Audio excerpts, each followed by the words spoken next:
So welcome back मेरे बच्चों to another video of physical education and sports for CWSM class 12th। है ना। CWSM मैंने आपको बताया था चिल्ड्रन विद स्पेशल नीड्स। पिछली वीडियो हमने पैरालंपिक्स पूरा पढ़ा था कि पैरालंपिक्स क्या होता है। इस बारी इस वीडियो हम देखते हैं कि स्पेशल ओलंपिक्स क्या होता है और क्लासिफिकेशन और डिविजनिंग में क्या फर्क है ना। उससे पहले इस चैनल को सब्सक्राइब कर दीजिए। जो भी इंपॉर्टेंट नोट्स हैं वो आपको नोट्स में टेलीग्राम चैनल पे मिल ही जाएंगे। तो स्पेशल ओलंपिक्स जो है, स्पेशल ओलंपिक्स ये हुआ स्पेशल पीपल के लिए जो कि इंटेलेक्चुअली डिसेबल्ड होते हैं। ठीक है। अब इंटेलेक्चुअली डिसेबल्ड कितना लेवल होना चाहिए उनका? उनका जो 75 से उनका जो आईक्यू है वो 75 से कम होता है या 75 होता है तो हम उनको स्पेशल ओलंपिक्स के लिए तैयार मानते हैं या फिर उसके लिए एलिजिबल मानते हैं।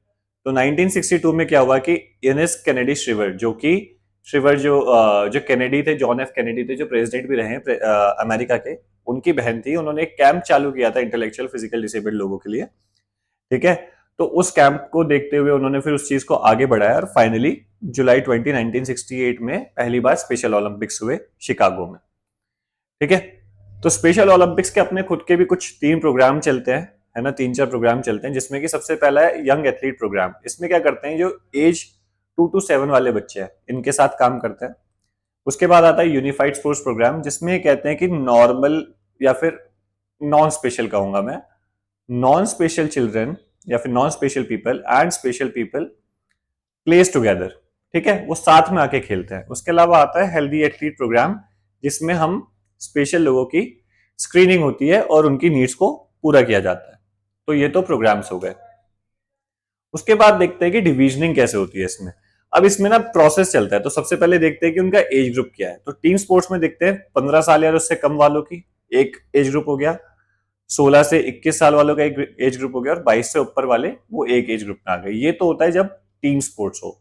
वहीं कोई इंडिविजुअल स्पोर्ट्स होगा तो 8 से 11 एक ग्रुप में आएंगे, 12 से 15 एक में, फिर 16 से 21 एक में, फिर 22 से 29, फिर 30 से ऊपर वाले एक ग्रुप में। ठीक है। अब ये तो ग्रुप्स बन गए। मान लो ये 8 से 11 वाले 4 5 6 लोग हो गए। ठीक है। अब क्या करेंगे, इनको जेंडर के बेस पे बांट दिया जाएगा। ठीक है, जेंडर के बेस पे बांट दिया जाएगा। मान लो ये दोनों फीमेल है तो इनको अलग कर दिया जाएगा और इन 4 को एक तरफ कर दिया जाएगा। फिर इनको देखा जाएगा कि इनकी एबिलिटी कैसी है, फिर इनको एबिलिटी के बेस पे बांटा जाएगा। ठीक है। तो क्या हुआ, एक प्रोसेस चला। पहले हमने एज के हिसाब से करा इनको फिल्टर, फिर उसके हिसाब से, उसके बाद हम जेंडर के हिसाब से फिल्टर किया, फिर उसके बाद उनकी एबिलिटी के हिसाब से फिल्टर किया। तो दैट इज डिविजनिंग। उसमें एक रूल आता है जिसको हम कहते हैं मैक्सिमम एफर्ट रूल।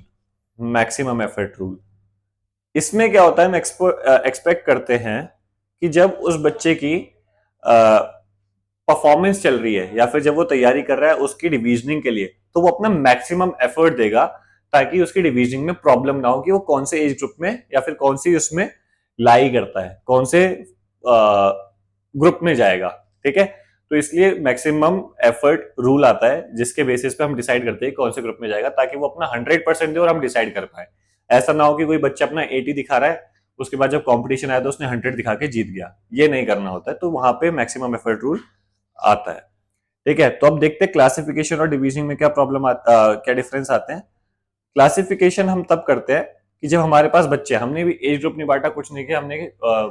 ठीक है, जेंडर एक अलग बात है, लेकिन हमने एज ग्रुप नहीं देखा। हमने क्या किया, सिर्फ उनकी फिजिकल डिसेबिलिटीज को देखते हुए उनको अलग अलग अलग कर दिया।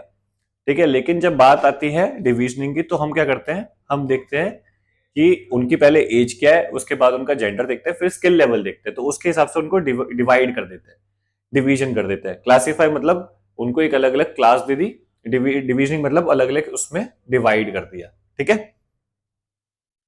इसके बाद आता है हमारा डेफलंपिक्स। डेफलंपिक्स में पार्टिसिपेशन के लिए एटलीस्ट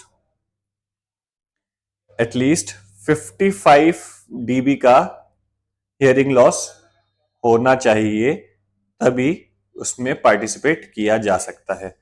तो इसकी जो अभी प्रेजेंट वो है, जो पहले नाम लिखा हो तो पुरानी थी, जो अभी प्रेजेंट इसकी कमेटी है वो है international committee of sports for the def.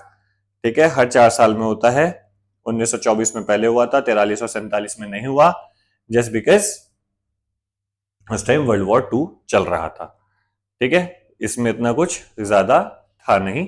अब अगली वीडियो में बात करते हैं कि लोगों का इसमें या फिर अलग अलग चीजों का क्या रोल रहता है स्पेशल पीपल के लिए जो वो कर सकते हैं उनके इंक्लूजन के लिए।